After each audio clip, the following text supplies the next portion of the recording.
It's here. It's right. You're right. It's right. My name is Joanne Edenshaw. I'm from the Skadans clan. My Haida name is Illdagawaay, and it was given to me from my Auntie Laura. It was actually my mom's Haida name.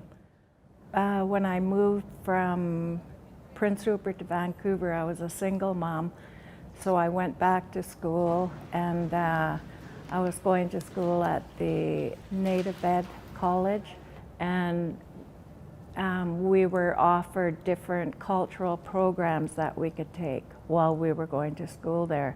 And one of the programs was button blanket making. An elderly lady from Bella Bella was teaching it. So that was when I very first started. So that was 36 years ago.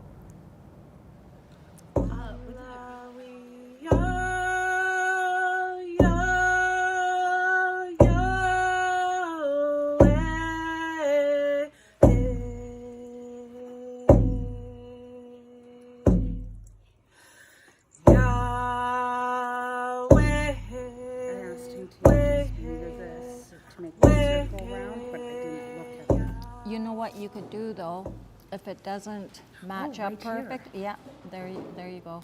But if it, but look at. So when I came here and taught my first course, of course I was nervous because I never taught by myself before.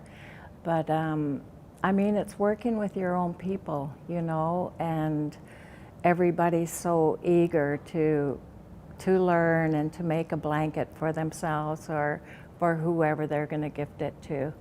So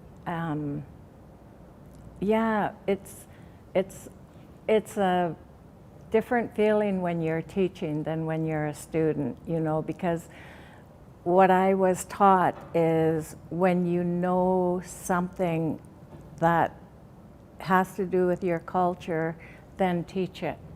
You know, don't keep that to yourself. Make sure you pass that knowledge on to others. You're gonna take this and put your design down. Tack it. Okay, we'll put this right to the bottom. And there isn't very much documented about the button blanket, and the reason for that is because the people that came here, like the Europeans or whatever you want to call them, when they came here, they mostly wanted our furs, our sea otters especially. They weren't that interested in the button blankets and stuff. I know in the beginning, our people used to use sea otter and turn the sea otter inside out and put designs on the back to show your clan. And you know, they would put different crests on sea otter and on also on cedar. They would weave cedar robes and have them adorned with sea otter or different kinds of, you know, furs. So then they came with the materials and they traded a lot for the sea otters, and they started putting their crests on the back of material. You know, they made the blankets, and the Haidas used to use abalone, and then they saw that our people they liked the bright, shiny stuff, and so they brought buttons, and that was a really big thing for our people, was to have buttons on their blankets. And you can see in the very beginning, if you see one of our old blankets, like my old nanai made a blanket that was gifted to my Uncle Percy when he became chief. But all the buttons were all different sizes and all different colors. They were all white, but some were real and some were plastic, and it was just from her saving buttons off of clothing. And they're all mismatched, but I mean, you know, they used what they could.